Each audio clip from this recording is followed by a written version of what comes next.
Welcome back to another breakdown video of Warrior. If you haven't seen the third episode yet, there are spoilers ahead for everything that happens. In my previous breakdown videos, I basically summarized every event from the episodes as they played out in this show. But moving forward, I wanted to try to avoid that by separating every group or individuals who will need to be highlighted and tell about how they interconnect before sharing my theories or thoughts on future events with them. We'll start with the Bulls first, meaning Lee, Bill, but we'll probably separate a little bit of the characters here and there. Not much happened in this episode with them. Lee decides to join Agent Mosley finally, and both make their presentation to the Chinatown squad about counterfeit bills being printed and how to spot them with a drop of iodine. Bill's surprised to see Lee back on the force when he refused his offer to return. But Lee doesn't fully trust Bill to help him carry out the investigation, and I don't blame him. You don't want the guy who was involved with the Feng Hai to be in your investigation because it would muddy the waters. Lee tries to crack down on Chow about the missing plates, but Chow kindly shows him the way out. But it won't be enough to stop these bulls from cracking down on the Hop Way. Leary, on the other hand, tries to rough up the rival businessman he was told about last episode. Turns out, it's Douglas, the guy trying to build the railroad at Nellie's farm. And he's not an idiot. He has a lot of backup in case of thugs like Leary. However, instead of getting beaten up, Douglas offers Leary a greater offer than the businessman who hired him.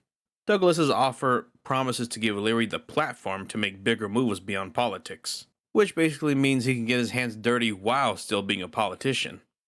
I like this alliance Leary and Douglas are forming. Makes me want to see how it plays out. Meanwhile, beyond the pond, Mai Ling is at a formal house party and observing art with her lady duck friend, who introduces her to her wealthy duck husband. She also runs into Mayor Buckley. This scene had me scared for a moment because I was like, no, she's flying too close to the sun. And last time Buckley was like, don't step out of line, but she's stepping out of line here. But, that sly smile and nod back at Buckley was kind of like, fuck you, I'm here. I'm in your neighborhood now, bitch. So I felt a little more relieved when she took it very well, instead of being shocked.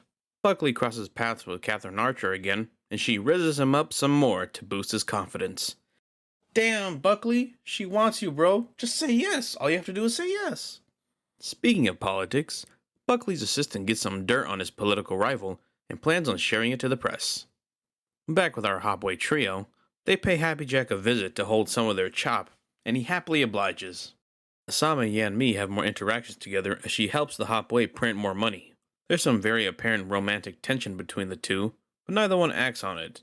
We even get some possible foreshadowing for Assam's hero arc this season, with the fairy tale about Lei Gong, the god of thunder, and his bride, which could represent Assam and Yan Mi's relationship this season. This could mean one or two things. Either Yan Mi will become the sole reason Assam becomes a hero, or she'll be the driving force to make him, go into the hero role. Cause, like I told you all last breakdown, any woman that Assam usually gets with never has a good ending. Well, except for Atoy. But you know what they say, third time's a charm. But Yeonmi's also a boss-ass bitch. She may have some feelings for Assam, but she has her own game plan at play by helping the Hop Way. Hong finally went back across the pond and got sticky with a handsome singer.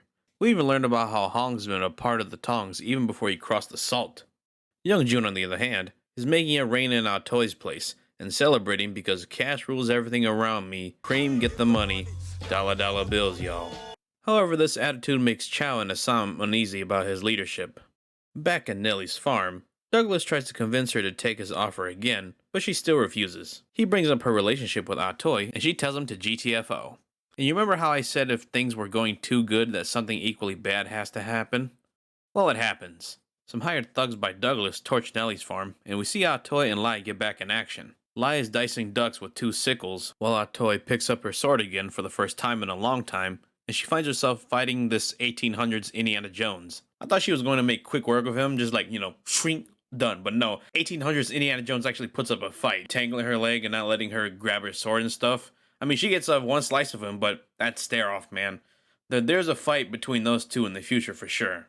This was a great episode about how the Bulls and Hop Way are quickly colliding, as one gets their chop machine flowing, but the others also have their iodine method to crack down on it. A whole Tong fighting a whole police squad would be a badass spectacle to see. Even though I doubt that's going to happen, because then you'd have the currently underdog Tong in jail, or fresh out of recruits. Out of everything else, I'm really interested to see if Assam's hero arc actually plays out this season. He's still somewhat loyal to the Hopway, but also has a sense of longing for something more or better than being a gangster. Like young Jun told Chow and how Chow told Assam, he's going to have to choose a side eventually and face those consequences of the choice he makes. Thank you all for watching. I hope you enjoyed this differently structured breakdown. If you want to see me do more breakdowns, be sure to subscribe, hit the bell icon so you never miss a video, and stay itchy, my fellow onions.